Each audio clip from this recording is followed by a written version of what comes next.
हे राजन, इस मोक्षदा एकादशी की महिमा का श्रवण कर। वैष्णवों से सुशोभित चंपक नामक सुंदर नगर में प्रजा की पुत्रों की तरह रक्षा करने वाला वैखानस नाम का एक राजऋषि था। उसके राज्य में चारों वेदों को जानने वाले ब्राह्मण रहते थे। इस तरह राज्य करते हुए राजा ने रात्रि में स्वप्न में देखा कि उसके पिता अधोगति को प्राप्त हो गए हैं।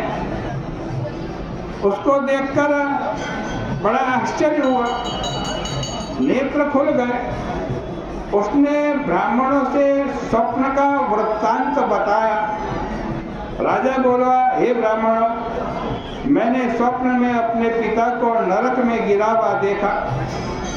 पिताजी ने मुझे संबोधन करके कहा, हे पुत्र, मैं अधोगति में हूँ, मेरा उद्धार करो। इस प्रकार कहते हुए पिता को मैंने स्वयं देखा। हे ब्राह्मणों, मुझको शांति नहीं मिल रही है। यह राज्य मुझको असत्य मालूम पड़ता है और दुखदायी मालूम पड़ता है। राज्य का कोई से बड़े सा बड़ा सुख मुझे सुख नहीं प्रदान कर पा रहा है। घोड़े, हाथी, रथ मुझे अच्छे नहीं लग रहे हैं। पोष से भी मुझे सुख नहीं मिलता है।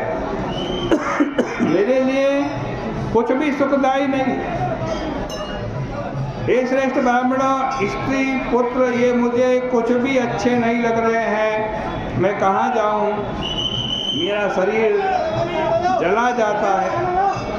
हे ब्राह्मणों, जिसके द्वारा मेरे पूर्वजों की मोक्ष हो जाए, ऐसा कोई दान हो, व्रत हो, तप हो, वो मुझे बतलाइए।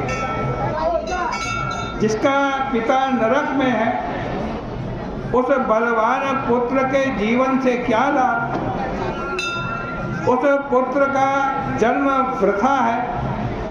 ब्राह्मण बोले, हे राजन, यहाँ पर एक पर्वत मुनि का आश्रम है। हे राजन, वे भूत भविष्य वर्तमान सबको जानते हैं। उनके पास जाइए।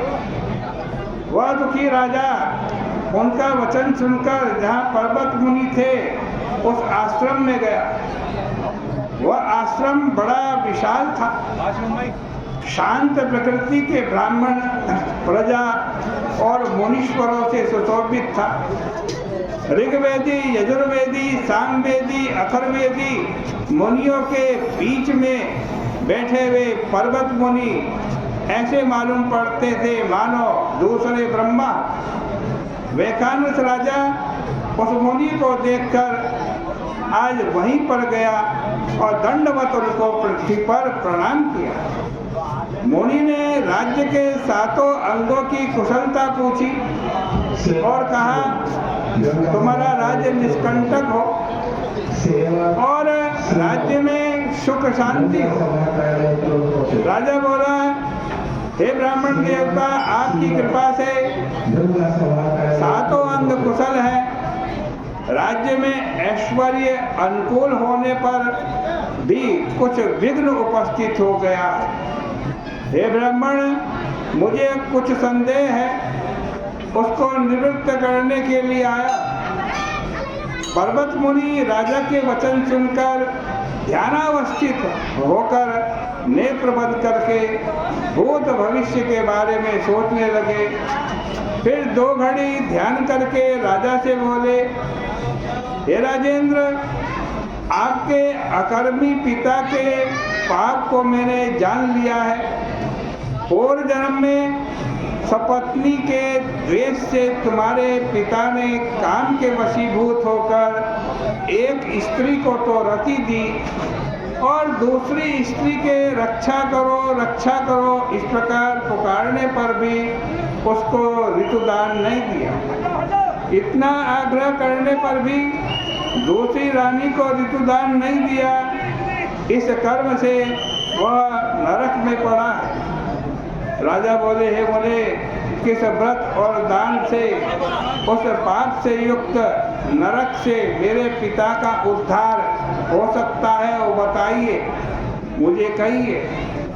पर्वत मुनि बोले, हे राजन, मार्गशीर्ष महीने में शुक्ल पक्ष में मोक्षदा नाम की एकादशी आती है। तुम सब लोग उसका व्रत करके उसका पुण्य पिता को दे दो।